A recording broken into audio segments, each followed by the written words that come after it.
Halo, selamat pagi semuanya. Adik-adik yang dikasih oleh Tuhan, bagaimana kabar kalian hari ini? Pasti semakin keren selalu. Iya, hari ini kita akan mulai ibadah online. Walaupun kita nggak bertemu, kita masih bisa bertemu lewat online, ya kan? Masih bisa mendengarkan firman Tuhan. Oke, sebelum kita mulai, kita mau berdoa terlebih dahulu ya. Oke, mari semuanya ambil sikap duduk yang baik. Lipat tangannya. Lalu Kak Santi akan tuntun dalam doa. Mari tutup mata, kita berdoa. Selamat pagi Tuhan Yesus, terima kasih atas berkat-Mu pada pagi hari ini. Kami boleh menikmati hidup kami karena kemurahan Tuhan atas kami. Sebentar lagi Tuhan, kami akan mendengarkan firman Tuhan dan belajar bersama-sama dengan teman-teman kami yang ada di rumah masing-masing untuk bersama-sama belajar firman Tuhan. Berkati kami Tuhan, hanya di dalam nama Tuhan kami Yesus Kristus. Haleluya. Amin. Yeay. Sebelum kita mendengarkan firman Tuhan, kita mau semuanya berdiri dulu ya. Kita semuanya bangkit berdiri. Kak Santi mau ngajak menyanyi Tanganku Kerja Buat Tuhan ya. Bisa kan?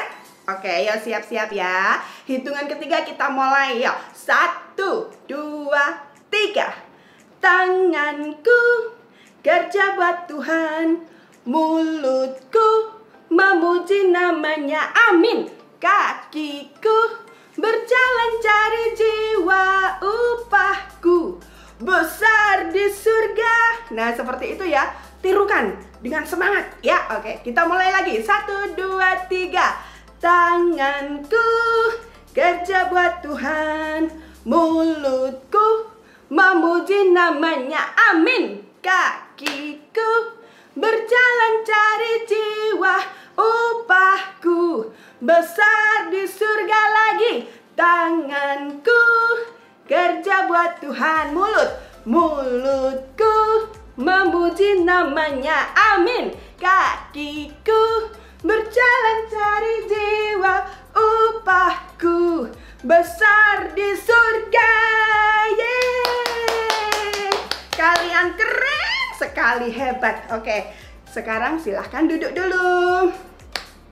Siapkan Alkitabnya, siapkan telinga, kita mau mulai mendengarkan firman Tuhan. Nah, firman Tuhan pada pagi hari ini adalah diambil dari ayat natsnya adalah 2 Timotius 1 ayat 1 sampai 18 ya. Nanti bisa dibaca sama mama di rumah. Bisa dibaca bareng-bareng. 2 Timotius 1 atau 2 Timotius pasal 1 ayat 1 sampai 18. Di situ ceritanya tentang apa ya? Tentang ini loh, anak-anak, tentang seorang tokoh yang dari awal itu tidak baik menjadi orang yang sangat keren sekali. Kira-kira siapa ya? Oh iya bener. Namanya adalah Paulus. Siapa namanya? Paulus. Ya, kakak mau ceritain. Paulus ini adalah orang yang sangat jahat sekali. Jahat sekali. Dia sering menyusahkan orang lain. Ya kan, kalau jahat itu kan tidak pernah membuat senang orang lain, ya kan? Tetapi menyusahkan orang lain, membuat orang lain sedih, membuat orang lain mungkin bisa kehilangan, gitu kan? Iya, Paulus ini orang yang sangat jahat. Bahkan karena jahatnya, dia sangat membenci Tuhan kita. Siapa Tuhan kita? Yesus. Hah? Dia membenci Tuhan kita yang sangat baik. Iya, itulah Paulus karena dia sangat jahat. Dia membenci Tuhan Yesus. Bahkan pengikut-pengikut Tuhan Yesus pun juga dia benci. Nah, itu pasti banyak hal yang dilakukan Paulus ya. Karena dia orang jahat, pasti dia sering melakukan hal yang tidak baik. Itu nggak patut dicontoh ya. Jangan dicontoh, kalau tidak baik jangan dicontoh. Nah, seiring dengan waktu, Paulus akhirnya dia bertobat. Kok bisa, Kak? Kan dia jahat sekali. Dia nggak percaya sama Tuhan Yesus, bahkan benci sama Tuhan Yesus. Benci sekali sama Yesus. Kok bisa tobat? Bertobat? Bukan hanya bertobat, tetapi sangat percaya kepada Yesus. Bahkan dia menyerahkan hidupnya, sepenuh hidupnya untuk memberitakan Injil. Wow, itu sangat amazing. Itu sangat luar biasa. Dari orang yang jahat menjadi taat. Bahkan dia menjadi nurut sekali kemanapun Tuhan Yesus menyuruh dia pergi untuk memberitakan Injil. Dia pergi. Tidak pernah bilang, nggak mau, aku nggak mau, sana jauh sekali Tuhan, aku nggak mau memberitakan Injil ke sana, mending cuman ke situ kan dekat. Paulus tidak pernah mengatakan seperti itu. Kemanapun Tuhan suruh dia untuk memberitakan Injil, dia selalu pergi. Dia selalu pergi loh, keren sekali. Nah, kakak mau tanya dulu. Ketika Paulus bertobat dan ikut Tuhan Yesus dan memberitakan kemanapun Tuhan suruh dia mau, itu apakah itu menyenangkan? Ayo dijawab. Apakah Paulus menemukan hal-hal yang menyenangkan di situ? Ya enggak? Menyenangkan enggak? Ternyata Paulus banyak menemukan hal yang tidak menyenangkan. Loh, kok tidak menyenangkan? Iya. Ketika dia melakukan perjalanan untuk memberitakan Injil ke tempat satu, ke tempat yang lainnya, dia itu menerima banyak sekali penderitaan. Benar, penderitaannya banyak sekali. Apa coba kira-kira? Penderitaannya adalah dia banyak mengalami jerih payah, jerih lelah, gitu kan? Terus dia sering malah lebih banyak di penjara. Lebih banyak hidupnya itu di penjara loh. Memberitakan Injil kok banyak di penjara. Memang itu yang terjadi kepada Paulus selama dia memberitakan Injil Tuhan. Terus bahkan dia dipukuli, dilempari batu. Nah, apalagi ya? Pernah mengalami tenggelam kapalnya. Bahkan sampai Paulus itu terapung-apung di laut loh, 1 hari 1 malam. Rasanya gimana ya? Kita aja kalau berenang di kolam renang yang bagus 2 jam sudah kedinginan loh. Ya kan? Sudah kedinginan 2 jam di kolam renang, kita langsung bisa naik, langsung bisa mandi, langsung bisa pakai pakaian jadi hangat lagi. Tetapi Paulus 1 hari 1 malam dia terapung-apung di laut. Mau ke darat jauh, mau ganti baju ya tidak bisa gitu. Bahkan di situ pasti ombaknya, wow. Kalau laut itu kan luas sekali ya adik-adik ya. Dan itu ombaknya pasti gede gitu. Rasanya gimana ya di tengah laut?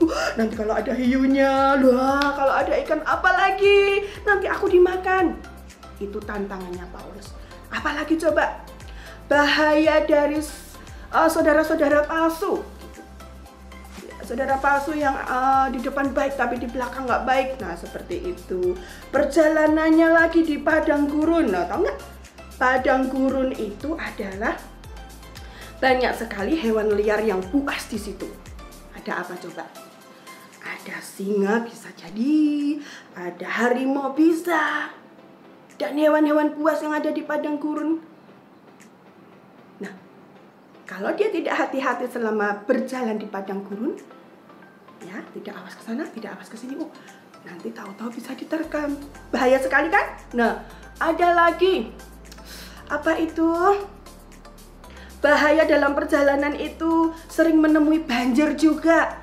Aduh, kasihan sekali sih Paulus memberitakan Injil tidak dengan tidak menemukan hal yang menyenangkan, tetapi kok malah menemui banyak bahaya.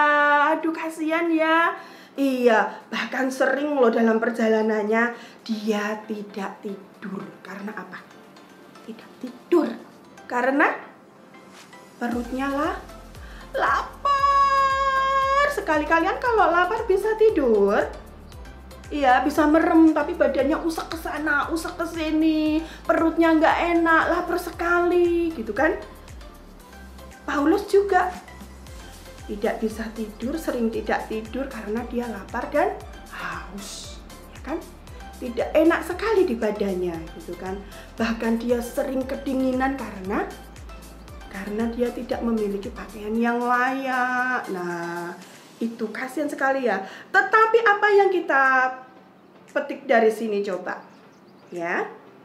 Diingat lagi coba, Paulus dulu yang jahat, ya kan? Bisa beli apa saja ya. Bisa pergi kemana saja, ke sana bisa, ke situ bisa, kemanapun dia mau makan apapun bisa.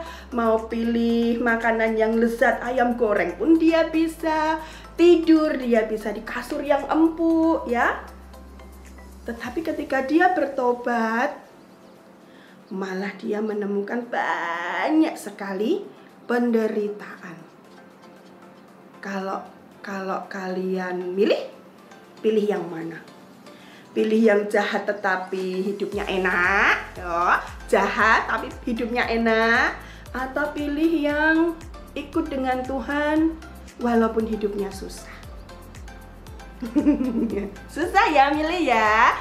Tetapi satu hal yang bisa kita contoh dari Paulus, bukan dari yang jahat tadi, tetapi yang kita contoh hal baik dari Paulus apa? Walaupun dia mengalami banyak penderitaan ketika memberitakan Injil kemana Tuhan suruh, ya, itu dia tetap percaya kepada Tuhan. Kalau Paulus bosen ya, bisa bilang ini,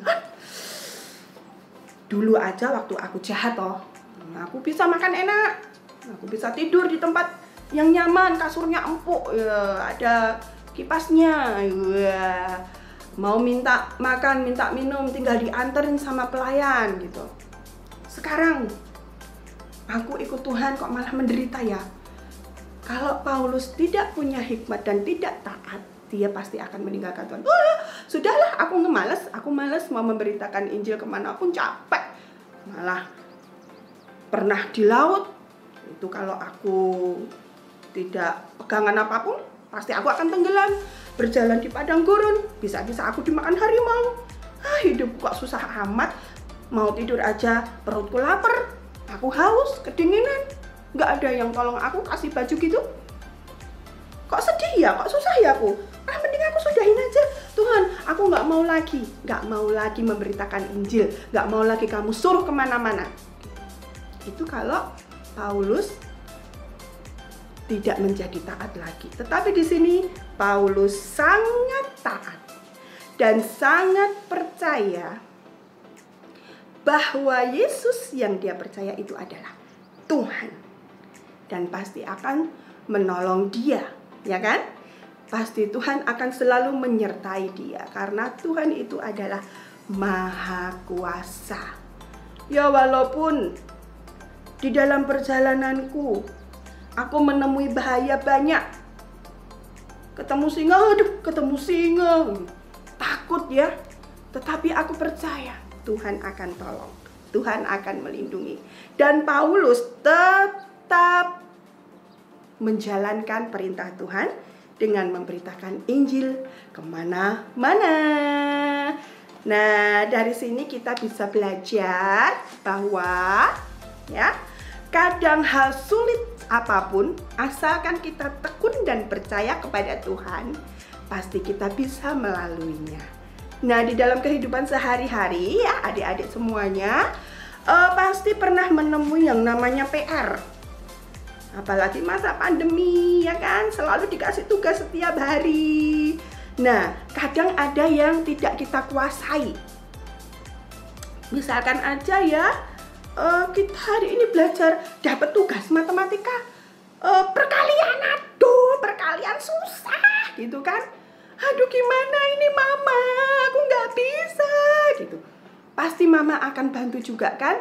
Ayo dicoba dulu satu-satu, sedikit-sedikit pelan-pelan. Nah, kita harus bisa melaluinya dengan tekun. Kalau kita punya ketekunan pasti kita bisa. Terus apa lagi? Tekun melakukan sesuatu yang mungkin itu perlu hati-hati. Apa yang kita kerjakan di rumah yang perlu hati-hati untuk adik-adik? Misalkan apa ya kak ya? Membantu papa membersihkan akuarium ya. Akuarium itu terbuat dari kaca kan. Nah, kalau kita tidak hati-hati, bisa jadi kita tergores kacanya. Atau kalau tidak hati-hati bisa jadi akuariumnya pecah, ya kan? Karena mungkin kita ngambil apa kepukul tuh. Nah itu makanya kita harus berhati-hati seperti itu. Mau nggak kita menjadi anak yang tekun? Mau nggak? Mau ya? Pasti mau karena kalian anak-anak yang keren. Seperti Paulus ketika dia jahat, dia bertobat dan dia mengikut Yesus sepenuh hatinya. Bukan separuh-separuh, sepenuh hatinya. Berarti dia menyerahkan seluruh hidupnya kepada Tuhan sekalipun dia menerima banyak siksaan atau banyak derita gitu, tetapi dia tetap percaya. Oke. Nah, firman Tuhan hari ini cukup di sini dan kakak punya tantangan untuk kalian. Ya, disimak dulu tantangannya ya. Apa ya? Apakah? Tantangannya adalah, aduh mikir dulu ya. Tantangannya apa ya enaknya ya? Oh, iya. Karena tadi kita bicara tentang ketekunan dan ketaatan Paulus kepada Tuhan, ya. Tantangannya juga ada tentang ketekunan. Ya, gini. Kirim foto kalian yang sedang melakukan sesuatu yang itu memerlukan ketekunan. Ketekunan itu bisa melibatkan apa sih? Ketekunan itu bisa melibatkan kita harus sabar. Berarti sesuatu yang kita kerjakan itu akan memakan waktu yang lama, ya kan? Nah, coba contohnya seperti ini. Misalnya bikin kolase, ya. Bikin kolase itu adalah menempel gambar menjadi bagus, ya. Iya, apalagi coba meronce. Meronce itu menyenangkan. Alah, tetapi kalau lubangnya ronce kecil-kecil dimasukkan ke benang, nah itu loh yang harus kita tekun, ya kan? Aduh nggak ketok bolongannya mah, aduh piye iki mah gitu. Ayo dicoba pelan-pelan. Nah, itu satu. Nah, itu nanti pasti kalau sudah jadi kalian pasti aku bisa, bagus sekali gitu kan. Apalagi coba puzzle. Puzzle itu adalah menempelkan tadi ada satu bentuk gambar yang sudah jadi, terus diberantakin, harus disusun lagi. Nah, itu harus tekun, ya kan? Harus sabar. Kalau anak laki-laki, ya anak laki-laki bisa mengetes ketekunannya dengan mainan Lego. Nah, mainan Lego itu butuh ketekunan karena apa? Dari beberapa Lego yang sendiri-sendiri itu harus dibikin sesuai apa yang kalian mau. Pesawat misalkan, menara misalkan, nah itu butuh ketekunan, ya. Nah, itu kalian foto lalu dikirim ke kakak-kakak sekolah minggu, ya. Oke, bikin yang keren. Terus nanti kirim fotonya ke kakak-kakak sekolah minggu. Nah, itu tantangannya ya. Sekarang kita mau ke ayat hafalan. Ya, ayat hafalan. Dicatat, ambil pensil atau ballpoint, dicatat di kertas dulu ya. Atau kalau yang didampingin mama langsung buka Alkitab bisa ya. Yo, ayat hafalannya dari Ibrani 10 ayat 36. Kakak ulangi ya. Ibrani 10 ayat 36. Demikian bunyinya. Sebab kamu memerlukan ketekunan supaya sesudah kamu melakukan kehendak Allah, kamu memperoleh apa yang dijanjikan itu. Nah, kakak ulangi lagi. Ibrani 10 ayat 36. Sebab kamu memerlukan ketekunan supaya sesudah kamu melakukan kehendak Allah, kamu memperoleh apa yang dijanjikan itu. Nah, ya. Itu ayat hafalan. Seperti biasa, kirim videonya. Lalu tantangannya tadi berfoto dengan mengerjakan sesuatu yang membutuhkan ketekunan. Nah, lalu semuanya kirim ke kakak-kakak sekolah minggu. Oke? Semuanya sudah mengerti? Ingat ya, senantiasa menjadi anak yang baik. Harus bisa menerima teguran kalau kita melakukan kesalahan. Ya. Harus berani meminta maaf untuk kalau kita melakukan kesalahan. Dan juga kita harus lebih menjaga hidup kita untuk menjadi anak-anak yang keren. Yeay, semuanya tepuk tangan. Oke. Nah, firman Tuhan sudah sampai di sini. Kita mau berdoa untuk menutup ibadah pada pagi hari ini ya. Ibadah sekolah minggu kita. Oke. Sekarang lipat tangannya. Tutup mata, kita mau berdoa. Terima kasih Tuhan Yesus. Kami sangat bersyukur bahwa apapun yang Engkau lakukan menjadi teladan bagi hidup kami. Mungkin di dalam kami menjalani kehidupan kami sehari-hari ada hal yang menyulitkan kami, tetapi kami mau hikmat Tuhan untuk Tuhan memberikan ketekunan kepada kami, kerajinan kepada kami, dan Tuhan yang melindungi setiap apapun yang kami lakukan untuk kami menjadi anak-anak Tuhan yang hebat. Terima kasih Tuhan Yesus untuk firman-Mu hari ini. Terima kasih Bapa karena kami memiliki Tuhan yang luar biasa. Dalam nama Tuhan Yesus kami berdoa dan mengucap syukur. Haleluya. Amin. Nah, sampai ketemu minggu depan dengan cerita dan firman Tuhan yang menarik lainnya. Oke? Tuhan memberkati.